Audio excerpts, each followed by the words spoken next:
Right, Sylvia, welcome. Konnichiwa. We're playing to an international crowd here, guys. Exactly. You want to look at some countries? Yeah. Want to surprise you here. Doing a quick quiz here for you where we have people from percentages. If I give you the capital city, you just have to... Oh. There's a new one in the top 10. Brussels. Belgium. Well done. Oslo. Norway. Australia. Australia. Melbourne. Canberra. Ooh, nice save. Buenos Aires. Brazil. Oh, Argentina. Sorry. Bienvenidos, yeah. And then we have some really fun ones. All our talk about Paradise Islands has reached Anguilla. Welcome, Anguilla, because we actually had that word in one of the episode titles with Richard, because he had served there. Yeah. Maybe that's... Because there was a weird war there back in the day. Yeah. We welcome all the islands. Of course, Cayman Islands above all others. Anyways, that was country updates. Now, firstly, in the last episode, me and Pat gave out some picks for the Masters and for the Stanley Cup, and I did say bet the house on these, and I gave out Corey Connors as a top 10, and I hope all the listeners bet the house on that, because now they would have multiple houses, because he finished 8th or 9th or whatever he was. Your tip. Top 10. Your tip. It's a tip, isn't it? Yeah, tip is British for pick. Americans say pick. What? Anyway, so we'll see about the Stanley Cup. If you want to bet the house, I said Dallas Stars for that. So go ahead, remortgage or whatever the words are. Regarding what happened in the Masters. Whew, Rory McIlroy.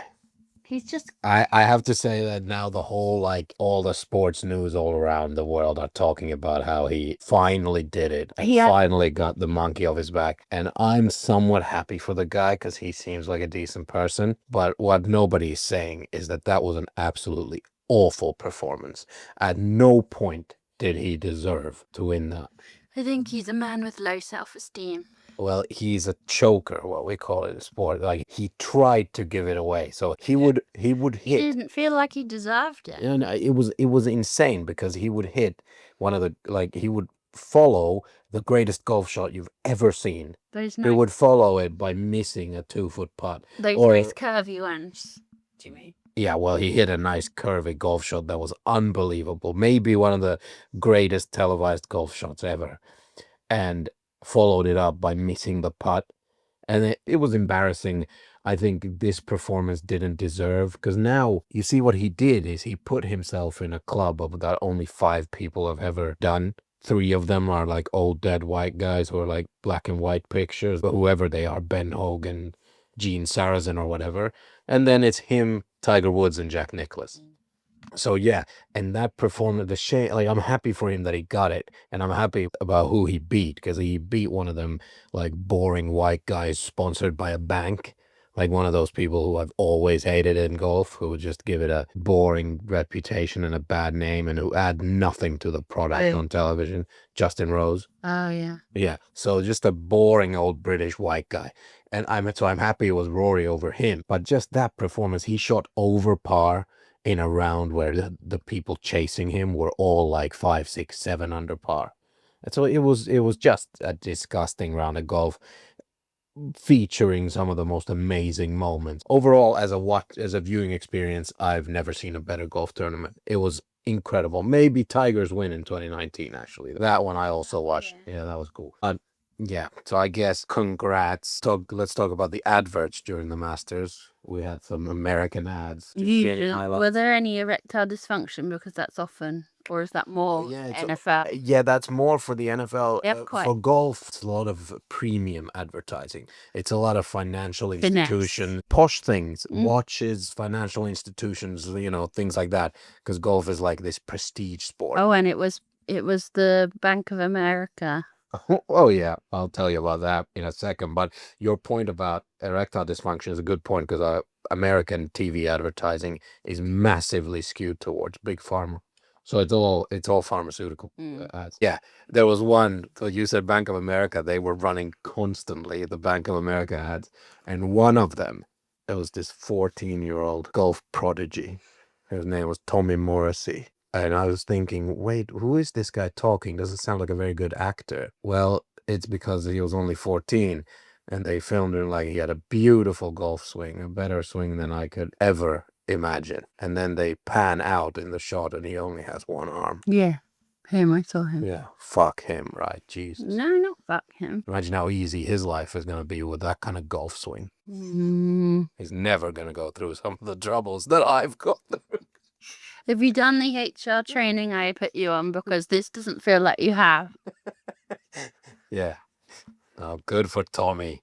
Anyway, so we are actually coming closer to the end of this season. I don't know why I'm calling them seasons, because we're going to keep going. But I thought, like, to provide some bookends for people, you know, that something ends and then you can go to the next stage. Not much will change for season 2 other than that maybe I'll figure out how to edit better, use microphones better.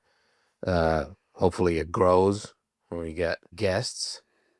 Better, bigger, more attractive guests. Am I still involved because I've just taken a mortgage out on a rather nice condo? No, you're involved. Okay, yeah. Great. So. Out of currently beggars can't be choosers, can't they? Really?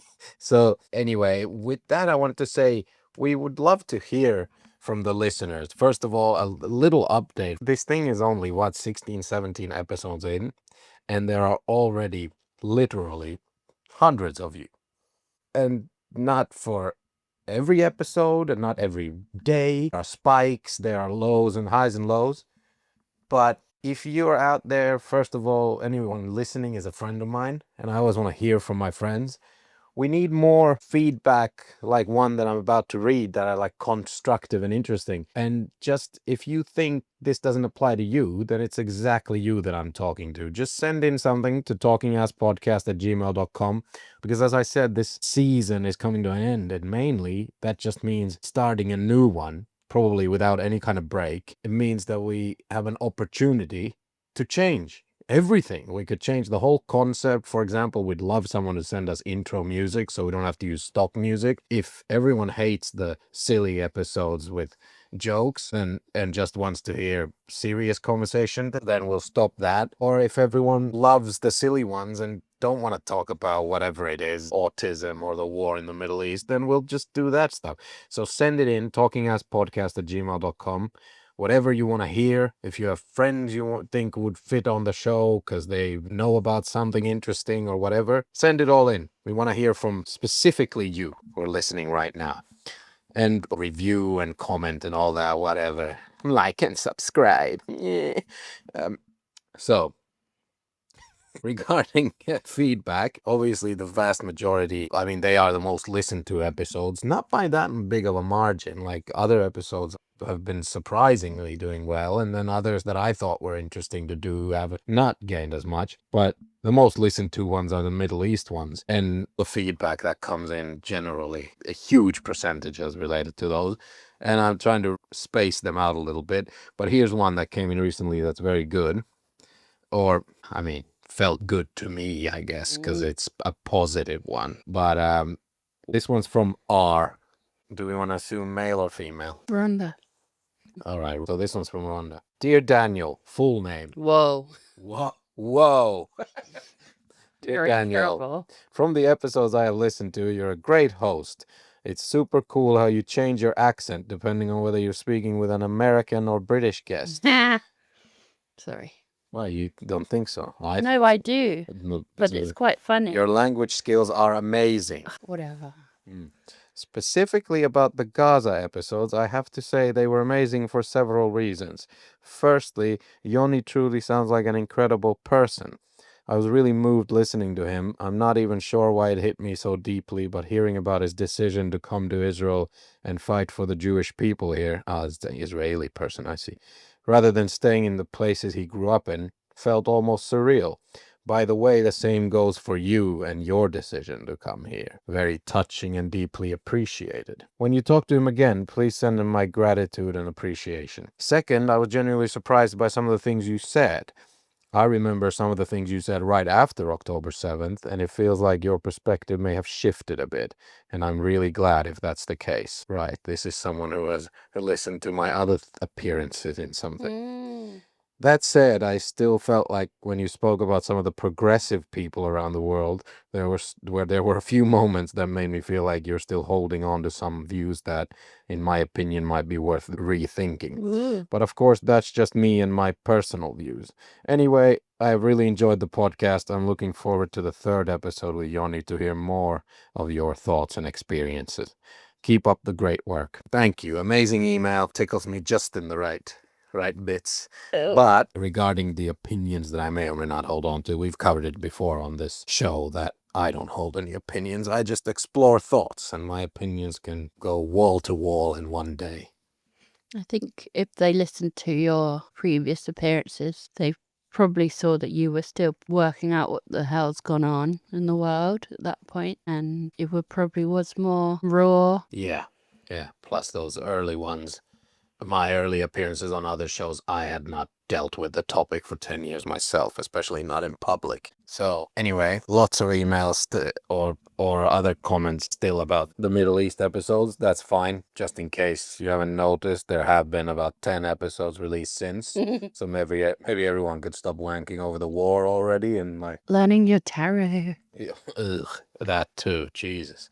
Anyway, yeah, would love to hear more about other stuff. But that email can get a reward. See? Oh, Yeah, people have to have an incentive. sell your soul. You could give them a lock of your hair. If we were gonna ask for feedback and stuff, we gotta give people an incentive. Nothing's free in this world. So, best email of the week. Rhonda over here, R can choose between. We have more prototype merch. We have a tie-dye T-shirt that says Sylvia is real. Because remember, we had one feedback that didn't think you were real. Yeah, absolutely misidentifying me. Yeah. So we have a T-shirt that says Sylvia is real, or you can have a £5 Amazon voucher if you want to be boring. Anyway, send more emails, review, rate, all that, whatever. Content creation. Content. It's known as the C word in here. I don't ever say that word. It disgusts me. I had one more piece of admin. A few weeks ago, I teased this thing about the Fat People Football League, and I have some disappointing news for everyone, mostly me. It was all a big, hassle. I just wanted to play some goddamn kickball with some other fatsos, but it was all this. There was like a massive company that runs these all over the country, and it was just social activations and constant emails and WhatsApp messages about bullshit, and they forgot to actually say when and where the actual football would take place and what equipment you should bring. They had no practical interest in actually just getting people to play ball. It was all this marketing hassle, and all of it just felt wrong in the end. So sorry about that. There won't be any Fat People Football League updates, unfortunately. But if there's any fatsos out there who are doing that, then obviously send in your experiences. Images would be great, or video. In slow-mo. Yeah, some real chunkers chasing balls. Slow-mo, yeah. Yeah, let's see the man tits jiggle. And then a song over a Baywatch song. The Top Gun theme. Or the run. Yeah. Highway to the Danger Zone. Yeah. All right, now for the highlight of this episode. Since we have no exciting pottery updates, we will do Poetry Corner instead. You see what I did there? Because if you change the T, you drop a T, and then you change the T and the E, and then you have poetry. So it's almost like pottery. It is. I only work in those letters. This might surprise you that I actually don't hate pottery that much. Poetry that much? You brought this in thinking that this is like tarot or dancing or whatever we've done as light topics. But this one, I will shock you. I know a lot. I mean, generally, poetry is fucking boring and everybody hates poetry. I'm in that crowd just like the next guy. But I can see an Oscar Wilde book there in your prep materials. I love Oscar Wilde. There's a lot of good stuff that's going to come out of this, I think. I feel it might be problematic that you are giving off the essence of what? I know 60 poems. That doesn't make a poet person. Yeah. I have black friends. Yeah, exactly. It's tokenistic, Daniel. And also it's, vast and full of diversity. And my sort of poems are not going to be yours. And people do like poems. I used to have a book a poetry book. This was COVID time, so you just like went down every rabbit hole you felt like. I had a book of 365 poems for each day of your life. I opened it every time someone came around. I said, "What's your birthday?" They said, 14th of April, like it is today. I said, "Okay then, let's read your poem." You're very They aggressive about freaking this. loved it. Poetry is a subject Right. of love, and you're very aggressive about it. Emotion. Yeah, okay, emotion. Or you're putting me in some kind of traumatic, like we've all had this happen to us where we go to a pub and then we're stuck awkwardly watching some like blue-haired. They often have blue hair, lots of metal in the Waistcoat? face, maybe a waistcoat, and then they're talking just nonsense on stage for 8 minutes, and it feels like 8 hours. Don't put us there. Give us Can I just something good. Okay, so the ones that you find all over like the internet are really fun.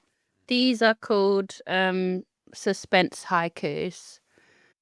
Help me, I am trapped in a haiku factory. Save me before they. And then Yeah, it just yeah. doesn't end. Yeah. Want another one like that? Ready? I got your message and have snuck my way inside. Oh my god. What the?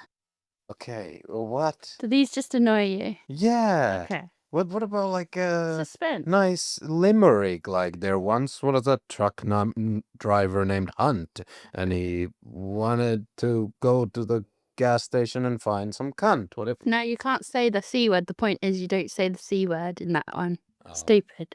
Yeah, it's like shunt and saved the life Blood. of a woman in front. Yeah, that kind yeah. of thing. Yeah, okay. Got Lucky I have strong legs like my mother to run for cover when I need to. Yeah, that reminds me of Shakira's Lucky That My Breasts Are Small and Humble, so you don't confuse them with mountains. Is that Amazing poem. wonderful? Isn't that? It's from her song. That's Shakira as well. Yeah. Fantastic. I love Shakira. He loves it. I loved Shakira, and I didn't need to watch her shake her ass. I loved her for the music, especially the Spanish music. It's very feminist of you. You're really moving forward through the training that we put you on. And then she did some kind of pig blood thing, didn't she? Does she? I don't know. Isn't that Metallica? What? Or Korn? What? Killing cows on stage and stuff. What?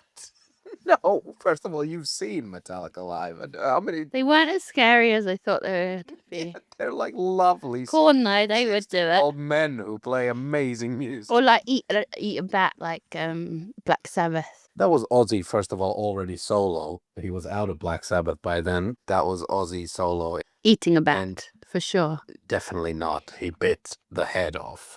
A bat. Something. It was either a pigeon or a bat, yeah. So he brought on COVID 20 years later. That's what we're saying, really. No, didn't you watch the South Park episode? That's because Randy from South Park and Mickey Mouse went to China and they fucked pangolins. Of course. All right, give us Okay, more so poetry. My next one is my favourite poet, right? And he's William Blake. And he was a badass, anti-conformist, anti-religion, that kind of lefty guy that I was so into when I was a teen. I would have dated that guy. Right. But this one's really good because it's like how to kill your villain, And it's called A Poison Tree. By the way, do we have to pay copyright for poetry? Surely not. If we do, there'll be a lovely long silence and you'll just hear do do do do do do. A poison tree. I was angry with my friend. I told my wrath did end. I was angry with my foe. I told it not, my wrath did grow. And I watered it in fears, night and morning with my tears. And I sunned it with smiles and with soft deceitful wiles. And it grew both day and night, till it bore an apple bright. And my foe beheld it shine, and he knew that it was mine. And into my garden stole, when the night had veiled the pole. In the morning, glad I see my foe outstretched beneath the tree. That was very pretty. Not pretty. That was like, no, the way you read it and the language was a very well-wielded language, and I'm aroused by that sort of thing. But I do have to say that I didn't understand all the words. Can I tell you what happened? So, I was angry with my friend, but we got over it. I was angry with my foe, and I didn't get over it. And it grew inside me, and I watered it with all my fears and all my tension and I sunned it with smiles, like fake smiles, deceitful wiles. like pretended that, yeah, hi, it's you. Oh, it's Debbie from HR, like that kind of thing. And it grew, like my anger grew and grew and grew and built up. And then he's using metaphors for the day and night and the sun, growing this tree of like bitterness. And then the bitterness tree grew a fruit. And then my enemy, because, Debbie would do this, went into my garden when she wasn't allowed and totally ate my apple. And it poisoned her. So, that's what he's saying. I see.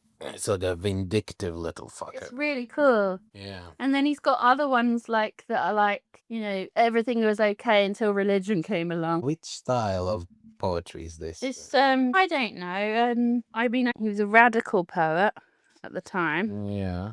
He was what's it called? A romantic. There we are, romantic. And what he did was for example, the songs of innocence and the songs of experience. So he had songs about like new baby lambs and babies like in their first few days, which is really cute and lovely. They're in the songs of innocence. And then in the songs of experience, they're all like raining blood. Da, da, da, da, that kind of. Oh, well, I mean, obviously poetry, like songs count, but not all lyrics are poetic, but then some very much are and could work as poems. You mentioned Raining Blood. Okay, I mean, if we look at the lyrics of Slayer's Raining Blood, I wouldn't say this is necessarily poetic. Obviously, Bob Dylan, don't not mention him. No, I know, but that's so... Everyone knows. That's so obvious. We're not going to talk about Bob Dylan. Trapped in purgatory. A lifeless object alive. Okay, I'll just read normal. Awaiting reprisal, death will be their acquittance. The sky is turning red. Return to power draws near. Fall into me, the sky's crimson tear. This, to me, is just nonsense. I don't think that Slayer lyrics. Okay, same year, the lyrics of Master of Puppets. We're doing metal now. We can do some hip hop and other stuff. Like, I'm just saying, poetry-wise, listen to this. The lyrics to Master of Puppets. Obviously, it's one of the greatest lyrics about addiction ever written, and written by like a 23-year-old who wasn't even that addicted yet. This is about someone else. Then he wrote songs about his own addiction. Yeah. Yeah. Needlework the way, never you betray, life of death becoming clearer, pain monopoly, ritual misery, chop your breakfast on a mirror. I mean, that, like, about cocaine addiction, like, where is that? That's poetic and sure. So musicians, lyricists, fine. But if I can find stuff like that, that's pretty good in just popular music, even though this is alternative music, then why do I have to go to the library and find William Blake or whatever these romantic fellas are? Shakespeare. Well, no, the other romantics are really like romantic. So they're all the songs of innocent, blah, blah, blah. But he has metal side, which I love. Okay. And for a teenager, when I was learning about this, reading his exploration was really like satisfying. Okay. You felt heard. Anyway. So what, do you have a favorite limerick then? We gotta have a good Irish limerick. Do you have a favorite? Just the one from Bridget Jones. Which one? There was an old lady from Ealing who had a peculiar feeling. She laid on her back and opened her crack and pissed all over the ceiling. That was Hugh Grant, but it's a crass. I don't like it. Crass. Well, that's very good. It is good. Anyway. Can I just tell you some things? So in poetry talk in like Shakespearean times, there were lots of different words for sex and things like that. Can I tell you some? So to die. To die must be to come. Orgasm. Ploughed. I think we still use that, yeah. Cropped. Cropped. Like the harvest sort of thing. So would that be like pulling the foreskin back? No, pregnant. Right, that doesn't make any sense, yeah. Stabbed. Well, stabbing. Give the wife a good stabbing, that's still the same. Sword. Sword is obviously the sword that the man puts in. Ooh. 100 mark. What's that? A large sword, a large penis. Ah. A pie. Pie is vagina. Corner. Corner. Is that vagina as well? Yeah. House. House. Is that vagina? Yeah. Is this Shakespeare? That's all I've got. Is this from Shakespeare? Yeah. Well, he really is just as He's just overrated obsessed as with sex. But really I haven't got any poems from Oscar Wilde, but I've got a nice quote, which is from Picture of Dorian Gray, which is, it is confession,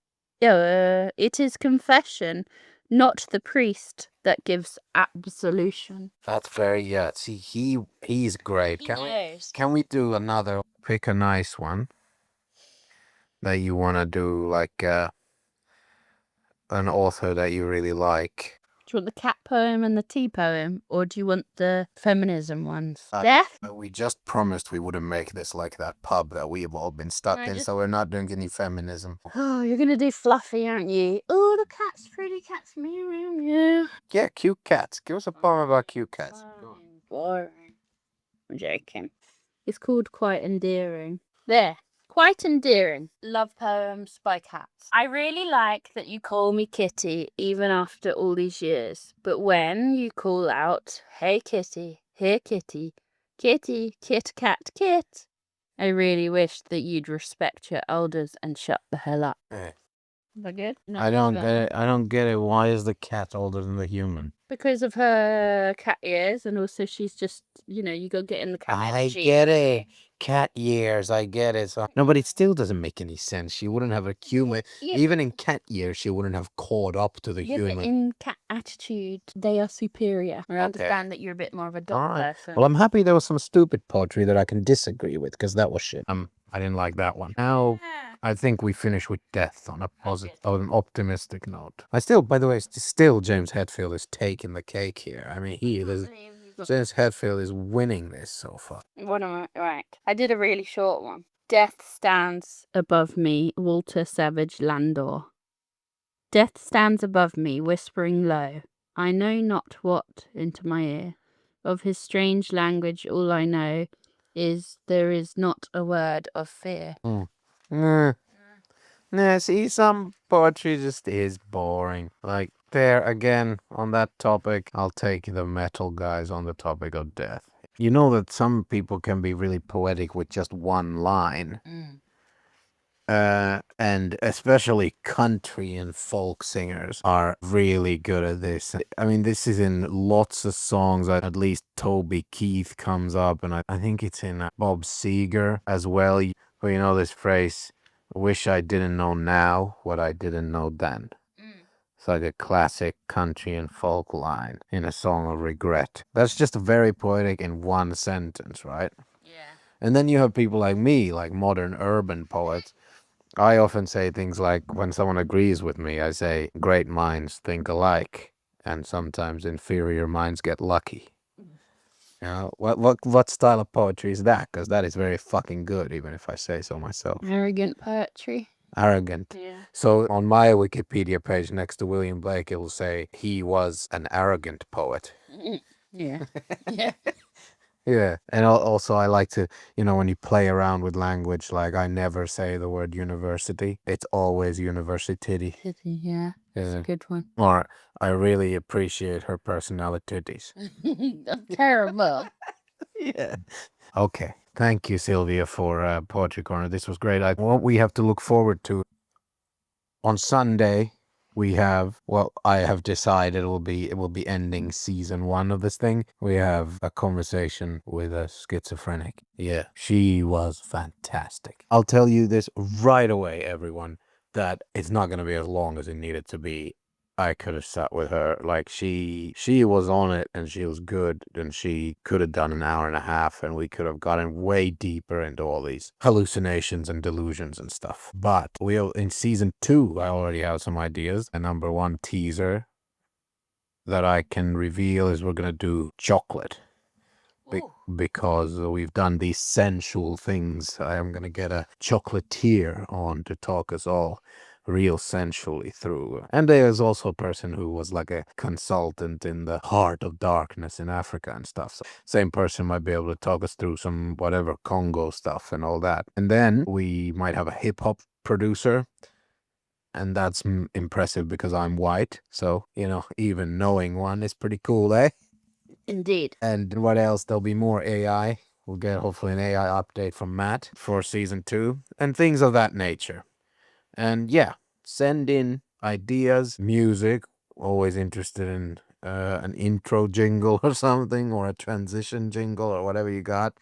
If you know a musician who wants to get their music out there, this is one way. We'll credit them, put links in the show notes or whatever. Sylvia, public service announcement. Always value your inner voice and sometimes write what it says down. Do you say always trust your inner voice? Listen to your inner voice. Right. You know, we're just coming out with like an episode about schizophrenia.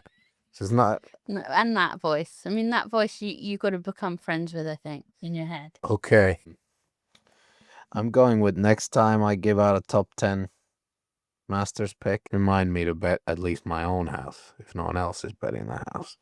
Because this would have been a big payday. Congratulations to Rory McIlroy for whatever he won, another $4.5 billion or whatever.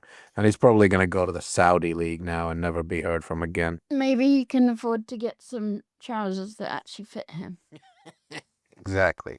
All right. See you Sunday, everybody.